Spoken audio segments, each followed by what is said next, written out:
On va prendre deux textes aujourd'hui. Le premier texte, c'est Joël 2, 27 à 29, que nous allons lire ensemble. Et vous saurez que je suis au milieu d'Israël, que je suis l'Éternel, votre Dieu, et qu'il n'y a point d'autre, et mon peuple ne sera plus jamais dans la confusion. Après cela, je répandrai mon esprit sur toute chair. Vos fils et vos filles prophétiseront, vos vieillards auront des songes, et vos jeunes gens des visions.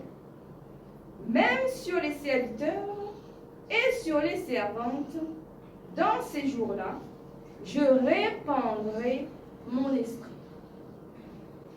Nous allons lire le deuxième texte, qui se trouve dans Acte 2, versets 15 à 18. Ces gens ne sont pas ivres, comme vous le supposez, car c'est la 3e heure du jour, mais c'est ici ce qui a été dit par le prophète Joël. Dans les derniers jours, dit Dieu, je répandrai de mon esprit sur toute chair, vos fils et vos filles prophétiseront, vos jeunes gens auront des visions, et vos vieillards auront des songes. Oui, sur mes serviteurs et sur mes servantes, dans ces jours-là, je répandrai de mon esprit, et ils prophétiseront. Alors, qu'est-ce que vous remarquez avec les deux textes? Identique. Voilà. On se trouve en présence de deux textes semblables. Et les deux textes parlent de l'esprit que Dieu va répandre dans les derniers temps. Dans le premier texte, avec le prophète Joël, c'est un prophète Joël qui parle et qui dit ce que Dieu va faire dans le futur, dans le dernier temps. Et le prophète Joël dit que Dieu, dans les derniers temps, il va répandre son esprit sur toute chair et que les filles, les fils vont prophétiser, les jeunes gens auront des visions et les vieillards auront des songes.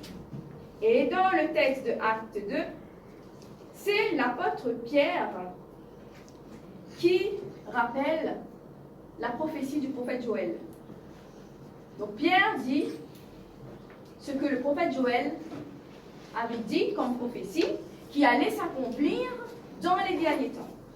Et dans le deuxième texte, dans Acte 2, on voit que Pierre prend la parole à la suite de la Pentecôte. Le jour de la Pentecôte, ça y est, ce que le prophète Joël avait prophétisé arrive. L'Esprit Saint, l'Esprit de Dieu, descend sur toute chair. Et qu'est-ce qui se passe? Il y a des choses qui se passent et les gens pensent que ceux qui ont reçu l'Esprit sont ivres le matin. Les gens, quand ils voient ça, pensent qu'ils sont sous. Alors que c'est juste l'accomplissement de la prophétie du prophète Joël qui est en train de s'accomplir sous les yeux du public. Quand l'Esprit Saint est descendu sur les apôtres, et pas seulement sur les apôtres, sur tous les serviteurs et servantes de Dieu, parce qu'il n'y avait pas que les apôtres le jour de la Pentecôte, ce qui s'est passé, c'est qu'il y a eu du bruit. Le feu est descendu, ils ont parlé en langue, et surtout, quand on regardait la manière de ceux qui avaient reçu l'Esprit, ces personnes-là étaient comme des personnes ivres. Donc vous avez déjà vu quelqu'un de sourd. Donc comment ils sont? Les gens sourds. Donc à l'état, on peut les reconnaître. De loin, on peut reconnaître quelqu'un qui est sourd. Pour quelle raison? Titube. Il titube? Sensualité d'alcool. Oui, mais au niveau comportement, comment est-ce qu'on peut remarquer que quelqu'un est sourd?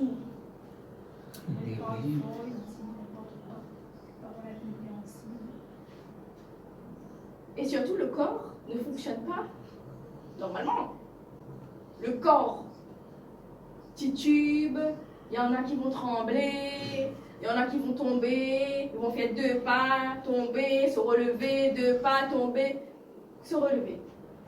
Eh bien, quand on reçoit l'Esprit de Dieu, c'est la même chose. Ce qui nous arrive, c'est que le corps qui reçoit l'Esprit de Dieu manifeste.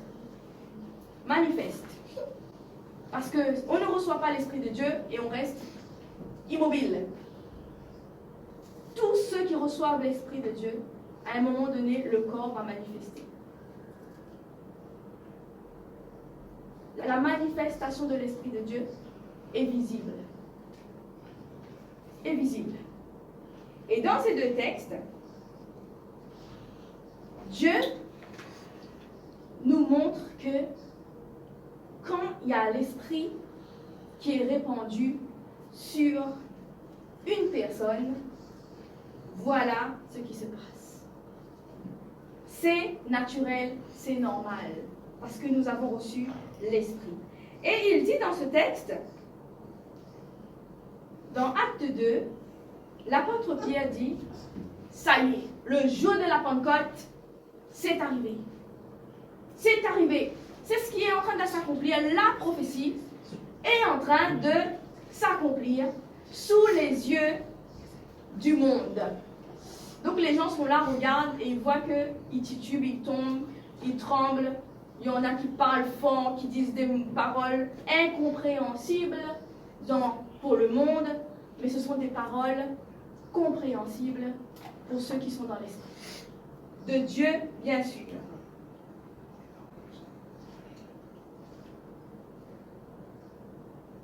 Et aujourd'hui, dans notre temps-là, en 2023, ça continue. Ça continue. L'Esprit de Dieu continue à se répandre sur toute chair.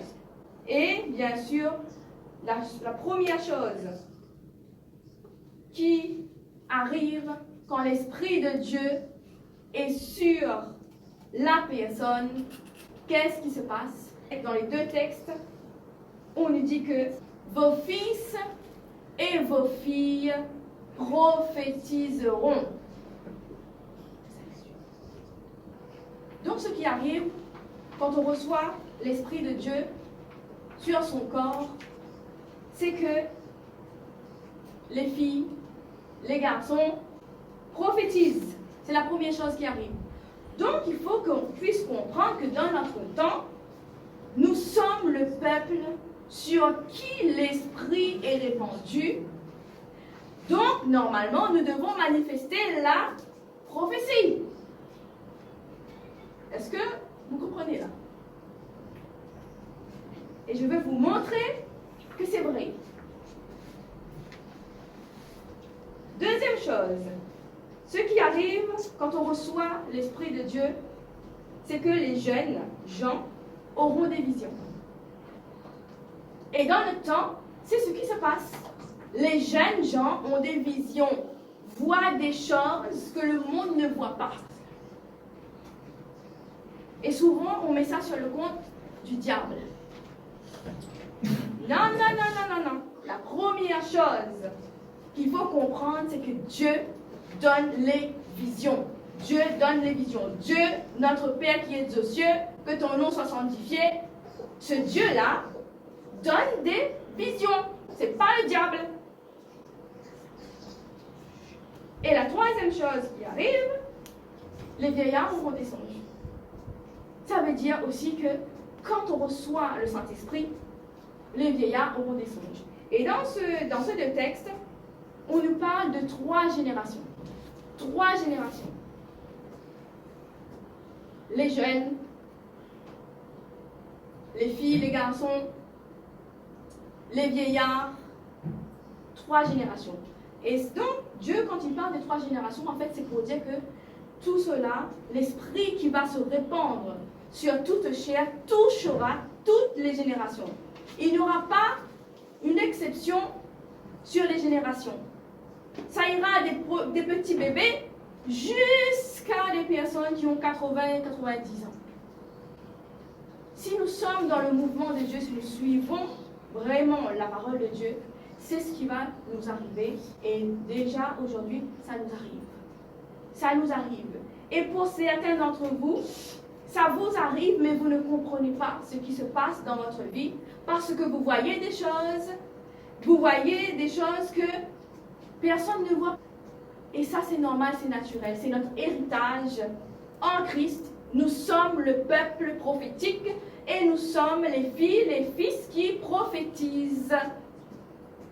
Et prophétiser, on a déjà fait le cours sur prophétiser, ça veut dire transmettre la parole de Dieu. Si Dieu nous montre des songes, si Dieu nous montre des visions, c'est parce qu'il veut qu'on puisse dire au monde, dire aux autres ce que Dieu nous a montré, ce que Dieu nous a dit. Ce n'est pas le diable, c'est pas le diable. Il faut qu'aujourd'hui qu'on puisse comprendre, nous, peuple chrétien, que Dieu est un esprit qui ne fonctionne pas comme un homme. Dieu donne des visions, des songes, et nous sommes le peuple prophétique qui prophétise parce que nous avons reçu l'Esprit de Dieu sur nous.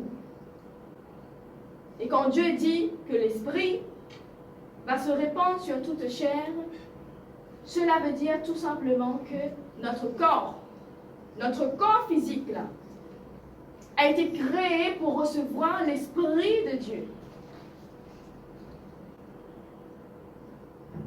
Nous ne sommes pas seulement qu'un corps physique qui va marcher, bouger, qui va s'asseoir, se lever. Ce corps-là que Dieu nous a donné, c'est le corps pour recevoir l'Esprit de Dieu. Et quand on a l'Esprit de Dieu, le corps manifeste. Notre corps a été créé avec la terre, avec la matière terre. Et cette matière terre, quand Dieu répand son esprit sur cette matière, la matière bouge. Bouge. C'est pour ça que quand on reçoit le Saint-Esprit, quand on a l'Esprit de Dieu sur nous, notre corps bouge. Parce que nous avons été créés à l'image de Dieu pour recevoir l'Esprit de Dieu qui bouge le corps. Notre Dieu, c'est le Dieu qui bouge la matière, qui est notre corps, la matière terre. Et notre corps est vivant. Et dès que l'Esprit de Dieu touche la chair, touche la matière qu'il a créée, la matière terre dont est fait notre corps reconnaît son Créateur. Et cela crée des manifestations que l'homme ne peut pas expliquer. Notre corps reconnaît son Créateur à travers le Saint-Esprit qu'on reçoit, l'Esprit répandu sur nous. Et quand on reçoit cet Esprit, c'est tout à fait naturel, normal pour un chrétien d'être prophétique. Parce que l'Esprit nous donne cette dimension d'être prophétique. Alors on voit des choses, on entend des choses. Et je répète, ce n'est pas le diable. Ce n'est pas le diable. Tout ce qui a été créé est de Dieu. C'est le diable qui a détourné tout ça pour faire du mal, pour attirer les enfants de Dieu dans son camp. Est-ce que vous comprenez tout ça? Nous sommes le peuple qui a été créé avec la matière qui réagit dès que l'esprit de son Créateur entre en contact. Donc c'est normal que quand quelqu'un reçoit l'Esprit de Dieu, la personne peut tomber. Parce que le corps, la matière, reconnaît la puissance de son Créateur. On tombe. Le corps bouge, tremble. Ça, c'est normal. Pour un chrétien, si vous appartenez à Dieu, c'est normal, c'est votre héritage. Le corps va bouger à chaque fois que vous allez être en contact avec l'Esprit de Dieu. Et de toute façon, le monde ne peut pas expliquer ça.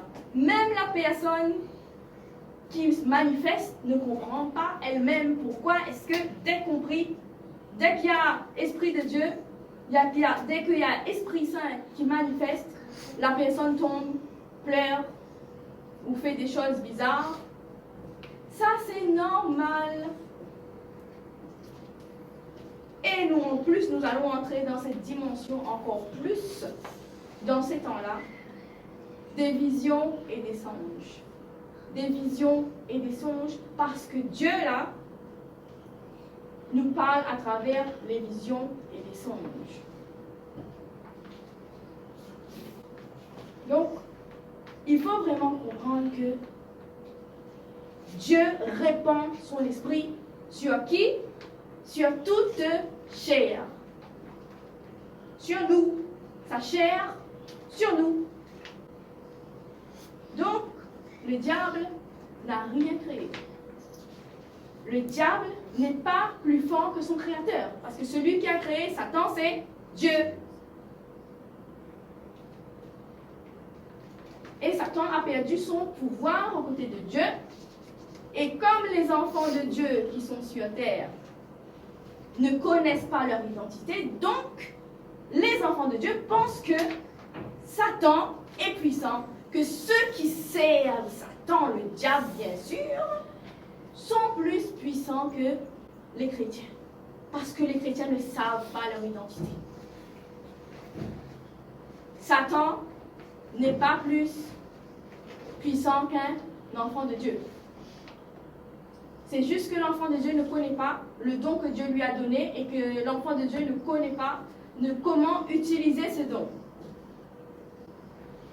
Alors nous, peuple de Dieu, on va se réveiller et on va prendre ce que Dieu nous a donné et nous allons vaincre Satan, puisque déjà Satan est déjà vaincu à la croix de Golgotha avec le sacrifice de Jésus-Christ. Le diable ne peut pas gagner. Dans nos vies, le diable ne peut pas. Même si vous avez quelqu'un qui croit avec assurance qu'il est plus fort que vous parce qu'il travaille pour Satan, à partir d'aujourd'hui, cela cesse. Cela cesse dans votre mentalité. Cette personne qui sert Satan ne peut pas être plus puissant que vous qui êtes de Dieu directement. Vous êtes de Dieu, vous avez reçu l'Esprit de Dieu répandu sur vous.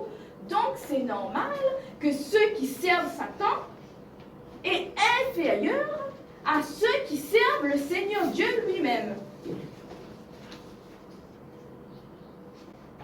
Alors, à partir d'aujourd'hui, Satan ne doit plus vous faire peur. Quelle que soit cette personne qui vient en face de vous, parce que la personne sert Satan, quel que soit son niveau spirituel, quel que soit le niveau de sorcellerie dans laquelle il est, cette personne ne peut plus vous faire peur. Parce que cette puissance avec laquelle cette personne s'amuse à faire du mal aux autres, la sorcellerie, cette puissance-là, c'est la puissance de Dieu qui a été détournée par Satan pour faire du mal. Alors, quand vous savez que cette puissance-là est en vous, alors qui peut vous faire peur? Qui? Qui peut vous faire peur? Qui? Ceux qui ont peur, c'est ceux qui ne savent pas qui ils sont. Hein? En général, les personnes qui ont peur, les chrétiens qui ont le Saint-Esprit, qui ont reçu l'Esprit de Dieu répandu, ces chrétiens qui ont peur de la sorcellerie sont des personnes qui ne savent pas qui ils sont, ce que Dieu leur a donné.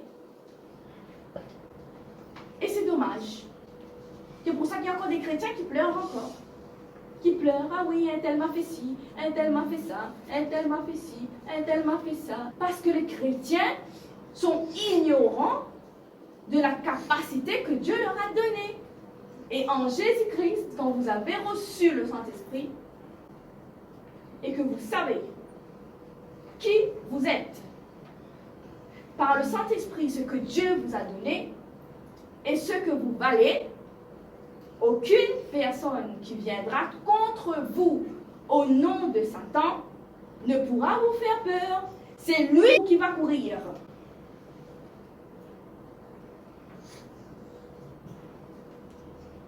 Et le jour de la Pentecôte, comment la puissance de Dieu est descendue sur les apôtres? De quelle manière? Sous quelle forme? Par le feu. Sous la forme d'un feu. Les langues de feu sont descendues. Pour quelle raison? Que la Bible précise que le jour de la Pentecôte, l'Esprit Saint est descendu sous la forme des langues de feu et non d'une colombe. Parce qu'on sait tous que le Saint-Esprit est représenté par une colombe. Alors le jour de la Pentecôte, pourquoi le Saint-Esprit n'est pas descendu sous forme d'une colombe blanche, mais que le Saint-Esprit est descendu sous forme de langue de feu? La colombe est blanche, couleur de l'innocence, de la pureté. La colombe, ça représente le jour où on rencontre Christ, où on donne notre vie à Christ. Par amour pour nous, Christ est venu. On fait la connaissance avec Christ. Dans l'amour, la colombe qui descend tranquillement, tel un oiseau blanc, doux. Mais le jour de la Pentecôte, le Saint-Esprit, l'Esprit de Dieu est descendu sous forme de langue de feu pour montrer aux enfants de Dieu que maintenant le feu va brûler. Le feu, c'est vraiment l'élément qui brûle. Le feu représente la chaleur, ce qui brûle. Il n'y a pas plus brûlant que le feu. Et Dieu a fait descendre le Saint-Esprit le jour de la Pentecôte sur les apôtres pour montrer que là maintenant, il y a une nouvelle dimension qui commence avec le feu. Et le feu, c'est l'élément qui va mettre en fuite toutes les servitures de Satan. Parce que toutes les servitures de Satan sont froids. Spirituellement, ce sont des gens qui sont glacés, qui sont représentés par la glace. La seule manière de briser la glace, c'est d'allumer le feu. La seule manière de briser la glace, c'est d'allumer le feu. Et quand vous recevez ce feu en vous, spirituellement, votre corps est en feu. Votre corps brûle par la puissance de Dieu. Alors la personne qui est glacée, qui est froide, qui est sous la coupe de Satan, quand cette personne viendra dans votre présence, elle sentira le feu. Cette personne ne pourra pas rester à côté de vous. Elle partira. Elle partira. Parce que sinon, elle fondra comme une glace. Le feu, c'est la puissance. Alors aujourd'hui, nous devons être des chrétiens brûlants. Des chrétiens qui ont le feu allumé. Et on a des chrétiens qui sont éteints. Il y a des chrétiens, le feu ne brûle plus. On doit être des chrétiens qui ont le feu qui brûle. Qui ont le feu ardent qui brûle et qui fait fondre toute la glace, que ce soit des petits morceaux de glaçons, même en face d'un iceberg, le feu doit être capable de faire fondre la glace. Et tout ce qui est glacé représente Satan. Déjà, est-ce que vous avez remarqué que quand quelqu'un a des mains froides, ses mains froides, glacées, où le pied va sentir qu'il y a un membre de son corps qui est glacé, comme si on l'a mis dans le congélateur, ça veut dire que cette personne se trouve en présence d'un esprit diabolique. Et ce qui fait fuir la glace, c'est le feu du Saint-Esprit.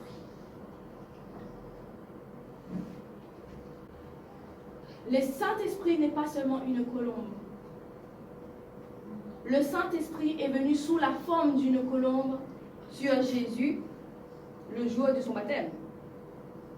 Mais Jésus, par la suite, a reçu le feu. Le feu pour aller brûler tous ces serviteurs de Satan. Pour aller brûler tous ceux qui servent le diable. Et ici, à l'île de la Réunion, nous avons besoin de ce feu-là. Nous avons besoin de cette puissance que le feu du Saint-Esprit. Pour brûler tous ceux qui viendront au nom de Satan nous détruire. Maintenant, le trouble va changer de camp. Avec le feu qui est en vous, le trouble va changer de camp. C'est le camp de Satan qui va être troublé en face de vous. C'est ceux qui servent Satan qui vont être troublés en face de vous. Hier, c'était vous qui pleurez parce que vous étiez victime de ceux qui servent Satan et qui se croyaient au-dessus de toute puissance, avec la puissance de Satan, qui se croyaient au-dessus de tout et qui croyaient vraiment mener la vie des gens à la baguette. Aujourd'hui, c'est eux qui vont pleurer devant le feu du Saint-Esprit. Maintenant, la peur doit changer de camp. Ceux qui servent le diable maintenant doivent trembler devant ceux qui ont le feu de Dieu, le feu du Saint-Esprit et qui servent Dieu l'Éternel Tout-Puissant. En cette saison, c'est ceux qui servent Satan qui vont pleurer. C'est eux qui auront peur des chrétiens. Ceux qui servent le diable auront peur de ceux qui servent Dieu l'Éternel des armées, le Créateur de toutes choses, le notre Père qui est aux cieux et qui est aujourd'hui en nous, sur terre, pour vaincre toutes ces puissances diaboliques. Et ce feu-là, aujourd'hui, maintenant, là, s'allume en chacun de nous. Amen. Amen. Que ceux qui étaient éteints avant de venir ici, là, que maintenant, ce feu-là allume en chacun de vous. Et que là où il y a des mauvais esprits, que jusque-là, qui vous tenaient prisonniers, que ces esprits maintenant brûlent. À l'instant même. Que votre corps devient le temple du Saint-Esprit. Amen. Où il n'y a que le Saint-Esprit qui règne. Amen. Et que tous les mauvais esprits qui ont été envoyés par les serviteurs du diable contre vous et qui résistaient jusqu'à maintenant, que ces esprits maintenant brûlent. Amen. Brûlent. Amen. Brûlent au nom de Jésus-Christ. Amen. Et maintenant, la liberté vous soit rendue Amen. au nom de Jésus-Christ. Amen. Et que ce même feu calcine toutes les maladies, les dysfonctionnements qui se trouvent dans votre corps. Amen. Maintenant, au nom de Jésus. Amen. Et vous allez voir par la suite. Dieu vous laissera le temps de voir qu'il est le feu qui embrase toutes les puissances de Satan parce qu'il est le créateur de Satan. Et nous sommes les serviteurs de Dieu. Vous êtes celui qui a déjà mis Satan à terre.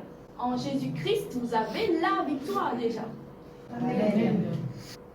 Alors vivez dans la victoire. Marchez dans la victoire. Vous êtes victorieux en Jésus-Christ.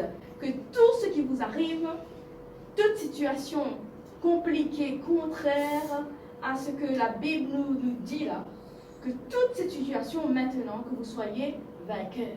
Amen. Que vous soyez vainqueurs dans toute situation au nom de Jésus-Christ.